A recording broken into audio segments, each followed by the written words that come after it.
Pemilih yang sudah tercatat dalam daftar pemilih tetap dapat mengajukan pindah memilih bila domisilinya tidak sesuai alamat KTP di hari pencoblosan. Dan untuk menggunakan hak pilihnya di TPS tujuan, pemilih terdaftar dapat melapor ke PPS, PPK atau KPU Kabupaten Kota tempat asal ataupun tempat tujuan paling lambat 30 hari sebelum pemungutan suara. Komisi Pemilihan Umum atau KPU Surabaya mencatat sekitar 3.500 pemilih dari luar kota telah mendaftarkan diri untuk mengikuti pemungutan suara di Surabaya pada 14 Februari nanti. Nama-nama mereka dimasukkan dalam daftar pemilih tambahan Kota Surabaya. Untuk berpindah tempat memilih, pemilih bisa datang langsung ke panitia pemungutan suara di kelurahan atau panitia pemilihan kecamatan atau datang langsung ke KPU Kabupaten Kota dengan membawa fotokopi KTP dan kartu keluarga serta dokumen pendukung mengenai alasan pindah memilih. Beberapa kondisi yang memungkinkan pemilih berpindah tempat mencoblos adalah sedang menjalankan tugas di tempat lain pada hari pemungutan suara atau menjalani rawat inap di fasilitas pelayanan kesehatan. Penyandang disabilitas yang menjalani perawatan di panti sosial, mereka yang menjalani rehabilitasi narkoba, menjadi tahanan di rumah tahanan atau lembaga pemasyarakatan, sedang bertugas belajar, pindah domisili, tertimpa bencana, dan bekerja di luar domisilinya juga termasuk yang dapat berpindah tempat memilih.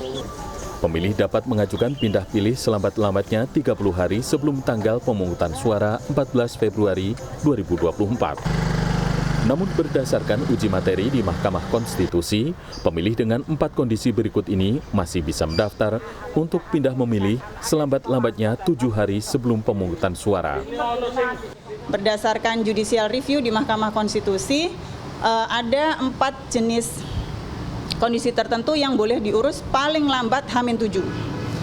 Artinya tanggal 7 Februari ya, siapa saja itu untuk yang bekerja pada hari pemungutan suara. Yang kedua menjadi tahanan rutan atau lapas.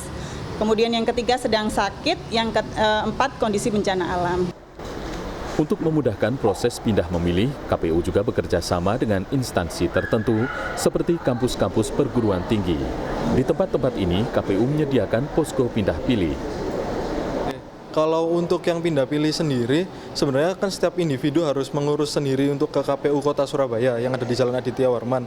Tapi karena memang dirasa terlalu jauh dan agaknya terlalu kurang efisien kalau misal per individu harus mengurus sendiri, jadi dari BEM Ubaya nantinya akan mendatangkan KPU dan juga pihak-pihak pengurus kecamatan di daerah Tenggilis, Mejoyo dan juga Rungkut di sekitar Ubaya, yang mana nanti akan datang ke Ubaya untuk membantu kepengurusan ini. Jadi nanti teman-teman tinggal membawa berkas-berkas ke Ubaya dan nanti akan bisa langsung melakukan kepengurusan di Ubaya. Mahasiswa dari luar daerah yang sedang belajar di Kota Pahlawan pun menyambut baik kehadiran posko ini. Ya, soalnya aku pas liburan kali ini nggak pulang ke kota asalku, yaitu Pontianak. Terus jauh juga kalau mau pulang, jadi lebih cepatnya di Surabaya aja.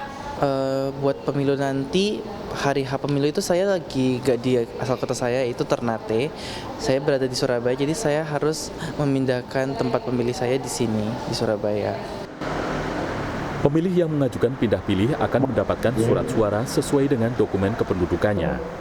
Apabila pemilih berasal dari luar Jawa Timur, maka pemilih akan mendapat 1 surat suara, yaitu pemilihan presiden. Pemilih yang berasal dari luar Surabaya tetapi masih Provinsi Jawa Timur akan mendapat 2 kertas suara, yaitu pemilihan presiden dan DPD. Didin Iswandani, Surabaya, Jawa Timur.